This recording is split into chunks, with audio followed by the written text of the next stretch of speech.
most people join in person, but I guess we can kind of get started. Okay. Am I recording? Okay, looks like I'm already recording. Like, present the screen. All right, thank you all for coming to GBM number 8, Society of Software Developers, where today we're doing a workshop on databases and SQL with our very own Ranger Chinor. Oh wait, but Blake, you're gonna talk about like at local, right? Yeah. All right, come on up here.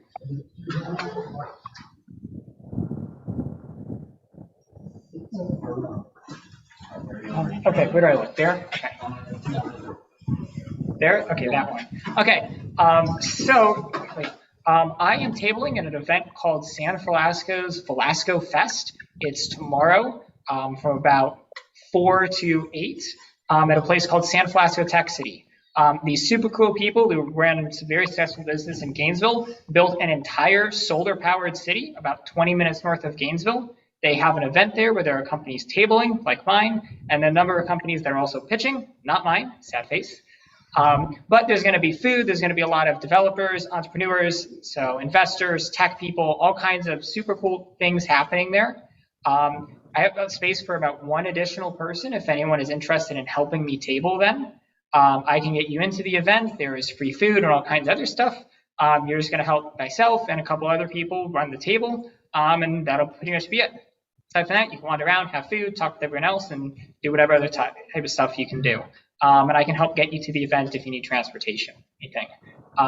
It's a quick summary. So the company I work with is called @Local. It's a startup that helps people find restaurants with specific features, things like vegetarian or vegan options, outdoor seating, whether they allow pets, and other things like that. If you have any questions or interested in that, message me, flag me, get a hold of me as soon as possible. That way we can plan things for tomorrow. So cool. Great. Back to Eric.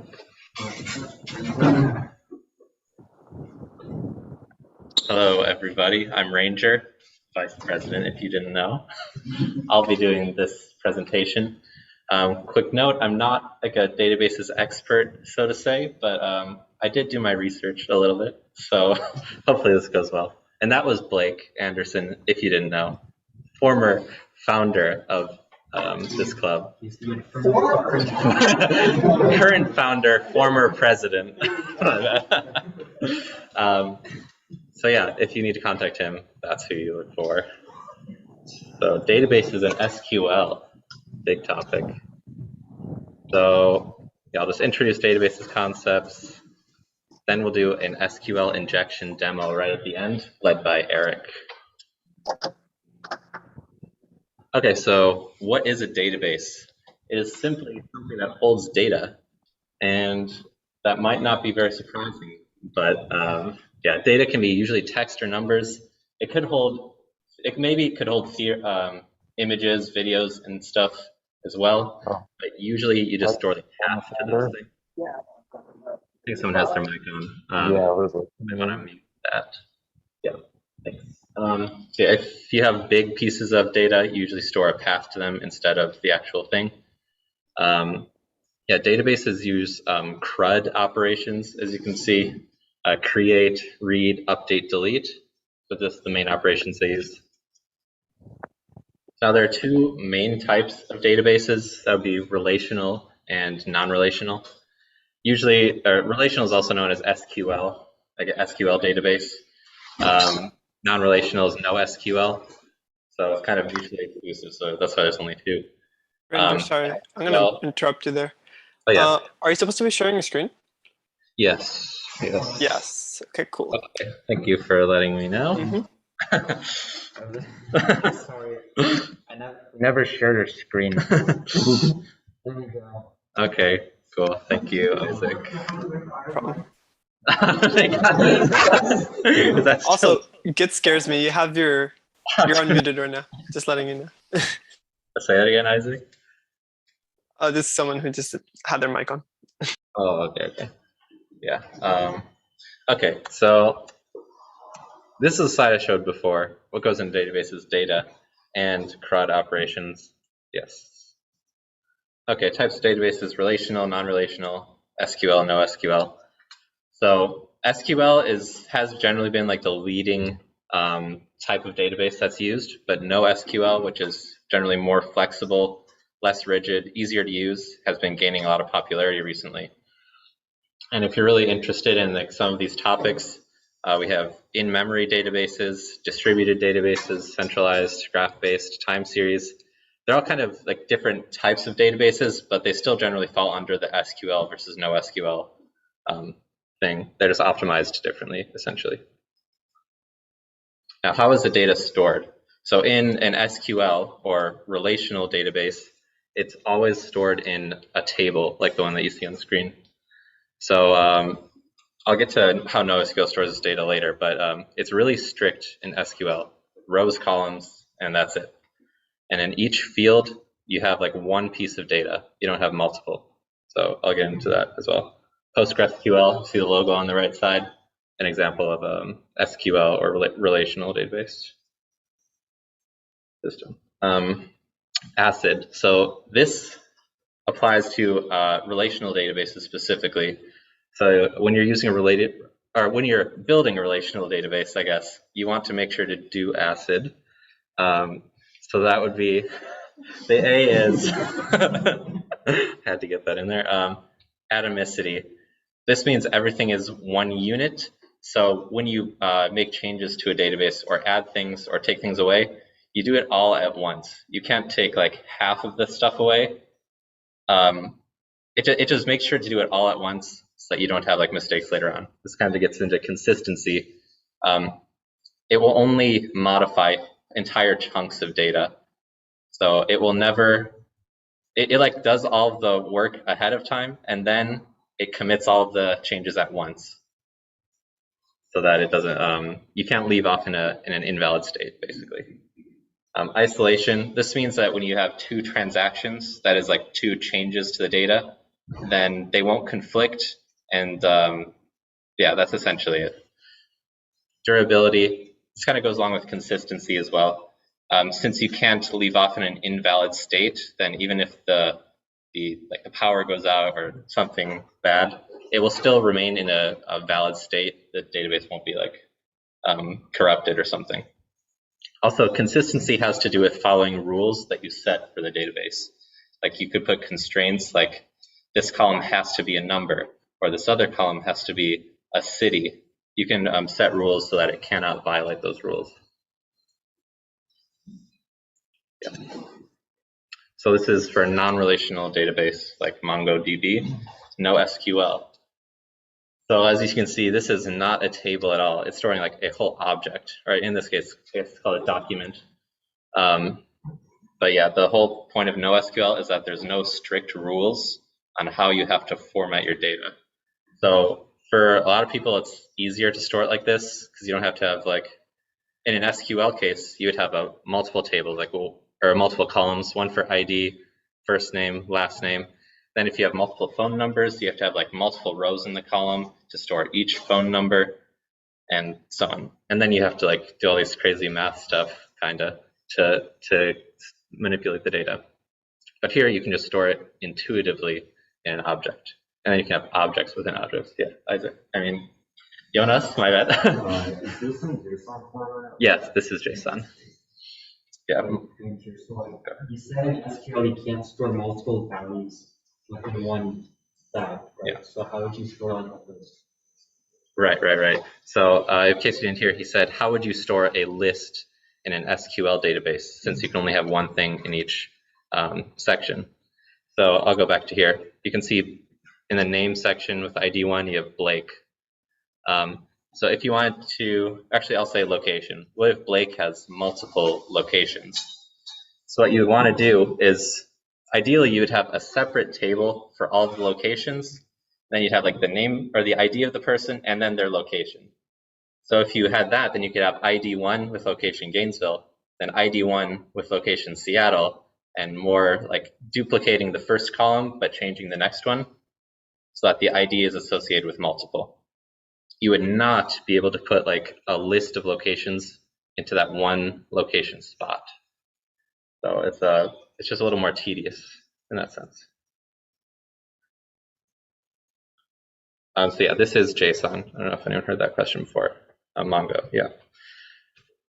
So base, NoSQL does not really follow ACID, which is, ACID is like the really strict rules kind of. Base is a little less strict, basically available. This means that the system will always provide a response to a query or something you try to do with the database. Even if the database is going to respond to you saying that it's broken, it will still respond. Soft state, so this kind of has to do with how it's less strict. When you query it, you may not get the right answer.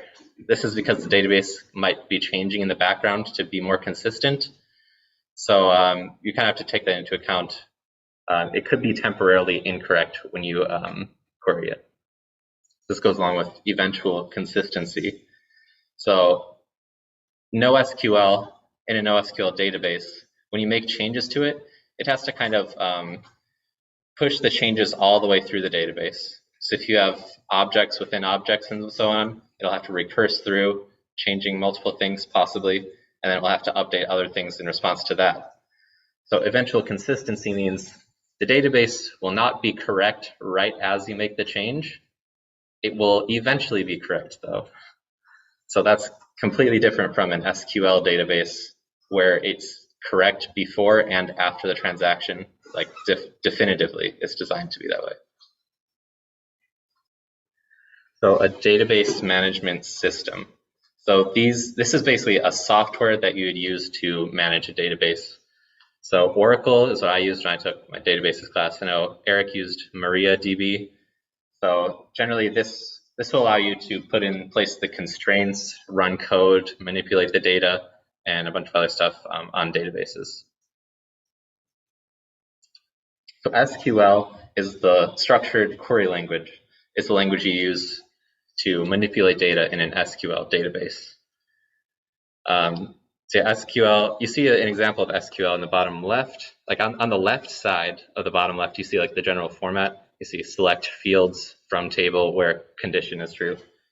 On the right section of the left side, you see select name from users where ID equals 1. So you can kind of see that if you look, you're selecting the name, so you know you have to look in the name column, and you're select from users, which is the entire table, labeled users, where the ID equals 1. So that's just the first row. The intersection there is Blake. That's why it returns Blake. Yeah. So how the language or Oracle is this is how you. Okay, good question. So question was, is SQL the language or is Oracle the language or all that? So Oracle is, Oracle, it's the name of the entire company, so it's hard to say, but the Oracle database management system is a software where you can put SQL into the software and like run it and it will manipulate the database. But Oracle itself is not the language. It's just the software. SQL is the language that manipulates it. So SQL is both type of language that is. Well, yeah.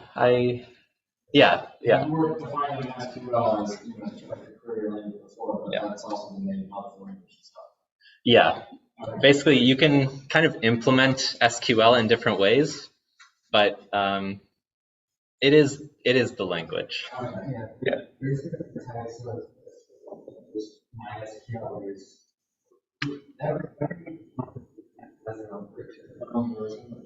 So just to repeat what he said, each company might have their own version of SQL, but SQL follows a particular format usually.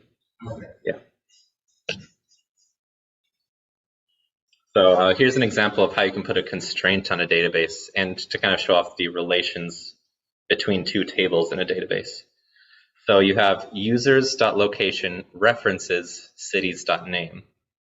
This tells the database or the database management system or whatever that the location in the top one in the users table, it must correspond to a name of a city in the second table. So that means if you were to try to add a row to that top column where you said like ID 6, Jonas, age 19. Yeah, age 19. He's in what's the city? Sarasota. You tried to do that. The database system will check if that city is in this city's table. If it's not, then it will say that it will reject the transaction. It won't allow you to do it. So that's what that references restriction, that's what that will do. And there's a lot of other constraints like that to make sure that it's in a valid state. Yeah. So here's, I don't want to move this out of the way.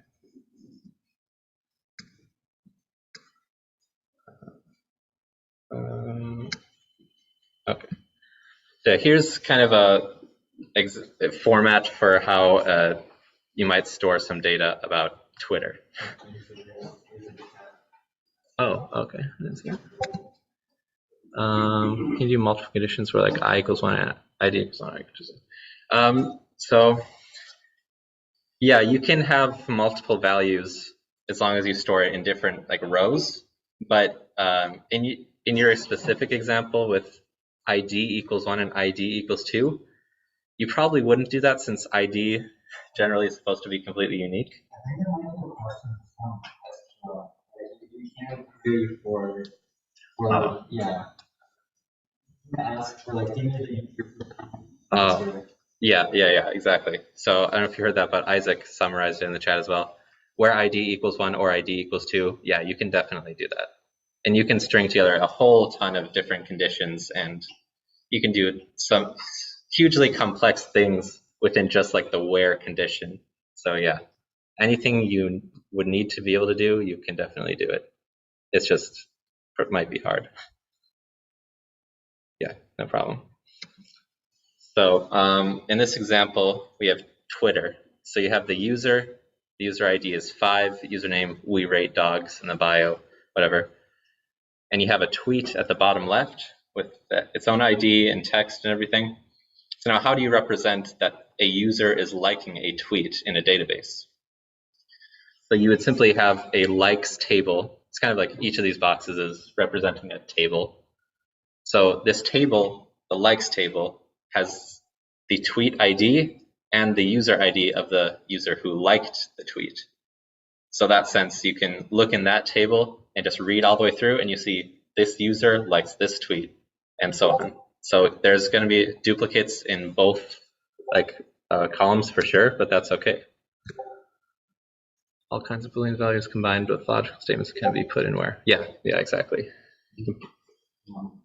Post Discord. Yeah. So. Yeah, but then if someone speaks, then yeah. Who is that?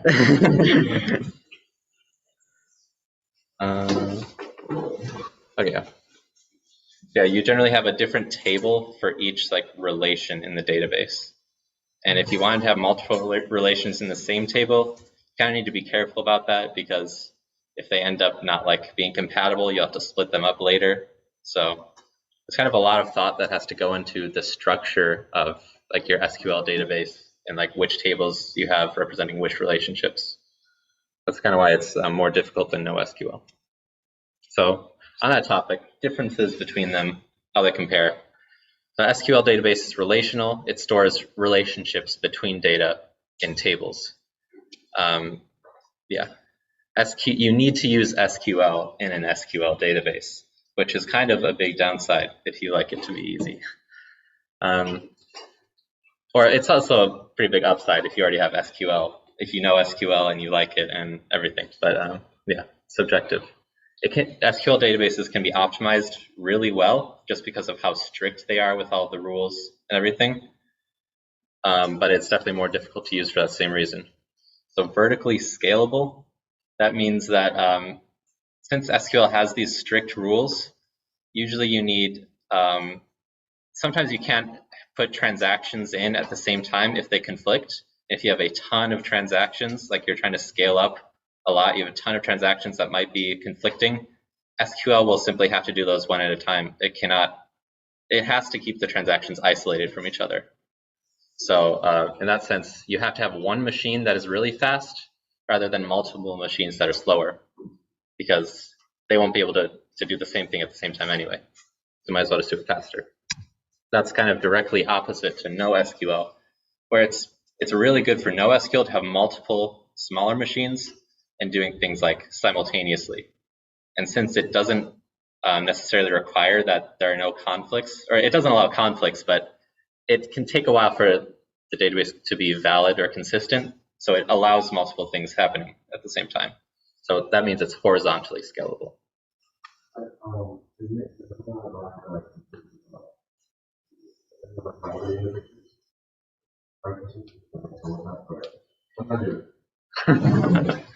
We have some photography going on. Anyway, so NoSQL databases just take SQL, and everything except that is NoSQL. Easy. Yeah, it can store in so many different ways, as we talked about. Generally easier to scale a NoSQL database, just because it's so easy to add new data. If you have objects and you want them to have additional data, all you do is you just add additional data to the object. If you want to get that data, you say like object.name. Like, I don't know, whatever you want. But in SQL, you have to make a new table and then set up the relations between that table and all the others. Much harder to scale. I mean, that's kind of also a downside, obviously. There's trade-offs with everything. But if NoSQL does not enforce a strict schema or like rule set, then it might lead you to problems later. It'll be easy to use, but then there'll be mistakes. You won't know exactly what's supposed to be in which table or object, and so on. Horizontally scalable, we talked about. Sql injection. Now this, we're about to do a demo on this, but quick overview. Usually, I kind of want to talk about one more thing here. In NoSQL, you do not have to use SQL, like the language. You usually just manipulate the database within whatever language you're using for the application. It's like you might use JavaScript and just execute an SQL string. I kind of just overlap. If you're messing with an SQL database in JavaScript, you'll have to run an SQL string.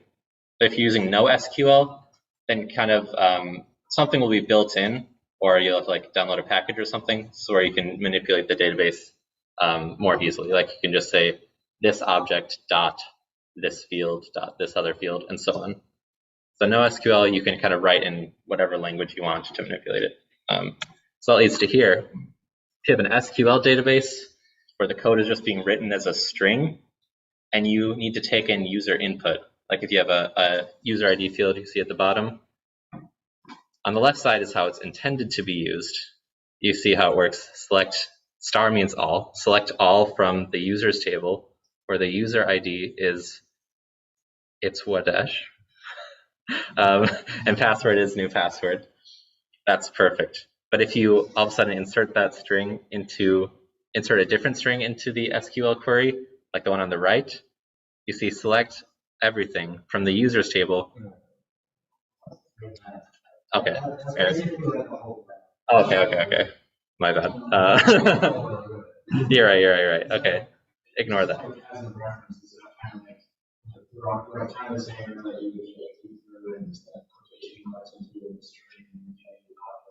Well, you won't get any error. That's the thing. You won't get an error at all. Something bad will happen, but you'll see what. And here's a cool meme for the transition. And then, yeah, we have SQL injection demo by Eric. All right, guys. This is a great meme, by the way. We're going to do a little demo with SQL injection. I set up this little website, on Heroku. It's a really simple website. It's like 65 lines of Python. It's written in Flask, which if you're not aware of Flask, it's a web framework for Python. It's a really simple website. So right now, imagine that, I'm just a regular user on this website and I have like a valid login, right? So my username is Bill and my password is Ben. And I log on, welcome Bill. And that's basically like the entire website, right? And so what does this, I have this pulled up in Visual Studio. So this is the project. Basically, the whole app is like app.py. This is like all the logic. The HTML is in here, templates, and then in DB we have like our database. It's opened up in here. So this is the structure of our database. Basically, the important table is the user table. Every user has an ID. There's a little tiny key icon next to ID because that's basically what we'll use to reference a user. And every user has a username and a password. Here we have our data. We have 5 users. Each has in a regular database, you wouldn't store passwords in plain text. This is kind of an unsafe way to do it. Like they would be encrypted, but just for the sake of this demo, this is how it's done, right? So let's look at app.py. Yeah, here's the login page.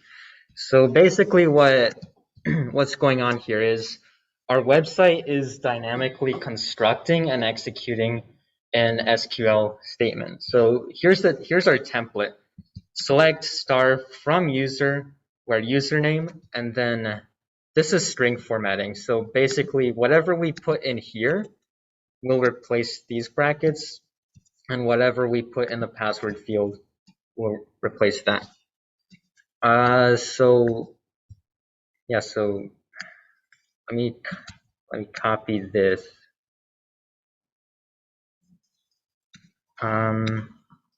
Yeah, I have a little tab to execute SQL. So basically what happened when I logged on, I had Ben as the username. My password was Bill. And when I execute this, oh, what happened? Oh, yeah. Bill and Ben. Yeah, so it just returns us the rows that match the parameters that we give it, right? We have one row where username is Bill and the password is Ben, right? So really simple, just a brief overview of what this website is. All right, now it's time for the actual SQL injection. So let me put on my anonymous mask. So I put in instructions for how to actually do the attack. So you just copy this little string in here, and then the password doesn't even matter. You guys will see why. You can just type in whatever. And then we log in, and we're now logged in as the admin. So like, what the hell just happened? Like, you guys, let me log out. So let's look at that string again. So here's the string, and here's the SQL template. Oh wait, it's Python. So what the hell just happened here? We typed in this as our username. How did we gain unauthorized access to an account? Does anyone know? Or have like a little guess? Yeah. So basically, however you're parsing a username, the type in the box was a SQL command basically, and since it's unsanitized, the program's taking that input straight up from the box, not checking to see if, and once it goes into SQL, once you take that string into SQL, I think it's a command and basically give you access. Yeah, that's exactly right. So, oh wait, let's go back to this. So we copied in that. Like this is what we had when we were a valid user, right? So now this is what you put in for the username. So what happened here? Like all of a sudden, our query turned into select star from user where username is empty or 1 equals 1. And in SQL, like to start or at least in this form of SQL, to start a comment, it's two dashes. So basically none of this matters. Like none of what we put in for the password is even considered. And then 1 equals 1, that's always true. So this entire OR phrase is true. Whenever the where clause is always true, or if there's just no where clause at all, it'll return every row. So SQL is going to give us every user, right? So what happens now? So it executes the SQL. It only considers one, so it only considers the first one, which is admin. That's why we logged on to admin specifically. And if there's a result, then we're now an active user with that username. And if not, if there's no matches, then we stay on the login page, but it gives us a little error message, right? And so this is literally the most basic SQL in injection. It gets much more complicated past that. There's like an entire club for this. but yeah, so like how do we solve this? Like what is the vulnerability here that we can solve? Like yeah. What you do, it's called like sanitizing inputs, and basically what you do is whenever you have an input string that's going to go into the SQL database, you look at the characters and basically make sure there's not anything in there that can execute a command or anything that's not supposed to be there. Yeah, we want to prevent the user from from putting in like any special characters, like quotes, anything that starts a comment, anything like that. We could also put in constraints. We could make it so that like usernames can't have quotes and all those special characters. So if the user ever puts those characters in this text field, then it just automatically throws an error, right? But what we can do here, or the problem was that like a user put in a single quote, and then that ends, the quote here. Like we want to make sure that everything the user puts into here stays within these two quotes and is considered a string. So we need to turn this single quote into an escaped single quote. And in SQL, the escape character for a single quote is just two single quotes. So, so we do dot replace single quote, two single quotes. And might as well do that for password too. Let me run this. See, Python app.py.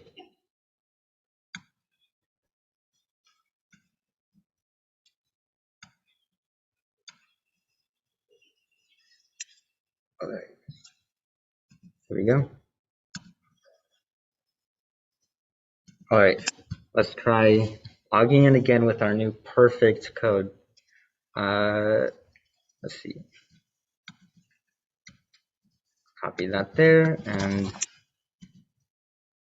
yeah, login failed.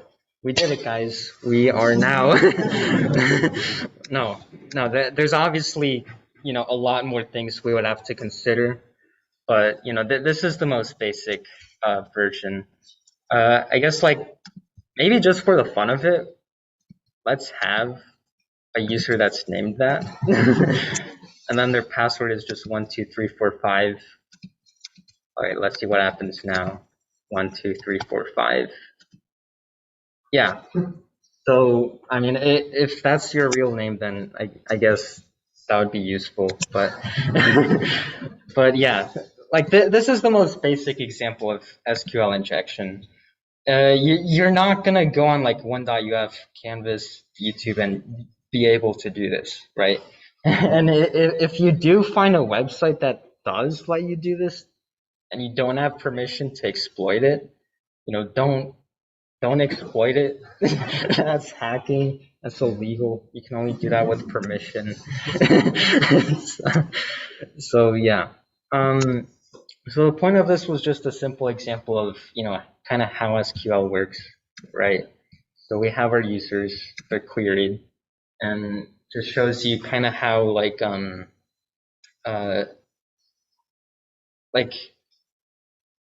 like from my experience, it's kind of easier with NoSQL because you can't have SQL injections with NoSQL databases, right? Is that true? Yeah. I mean that seems like it would be true. So yeah, really simple stuff. Well, yeah, it's the point is like if you're writing like a website in JavaScript and then you're using MongoDB uses JavaScript, so you're not like changing languages, right? Like in here we're like arbitrarily creating a statement in a different language, so we need to like we need to consider a lot of things, like turn the quotes into escaped quotes and all that stuff.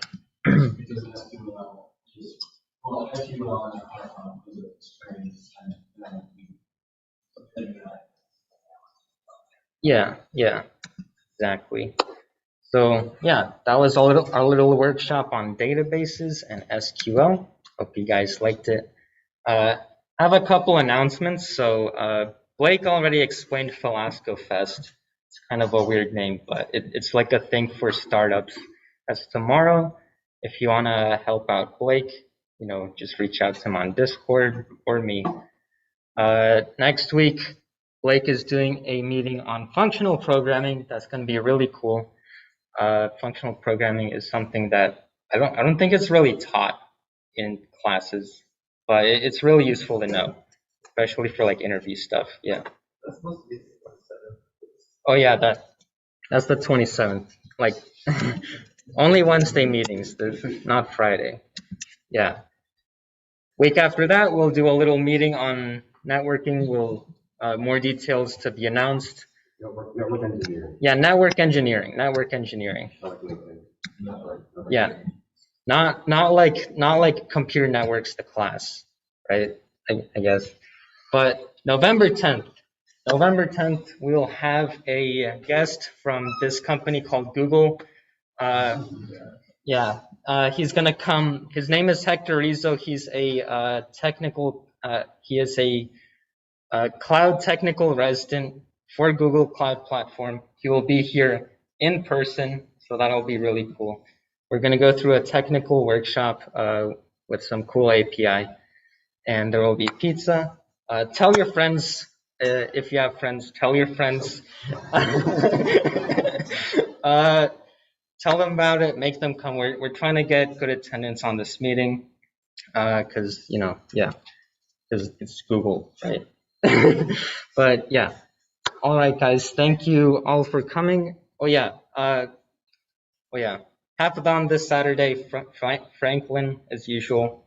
Yeah, we're trying to keep the Franklin just every Saturday, just to keep things consistent. So yeah, thank you all for coming, and I will see you guys next week. Awesome. All right, guys. Oh yeah. Oh, another thing. So the reason Trevor was taking photos is because like the CISE department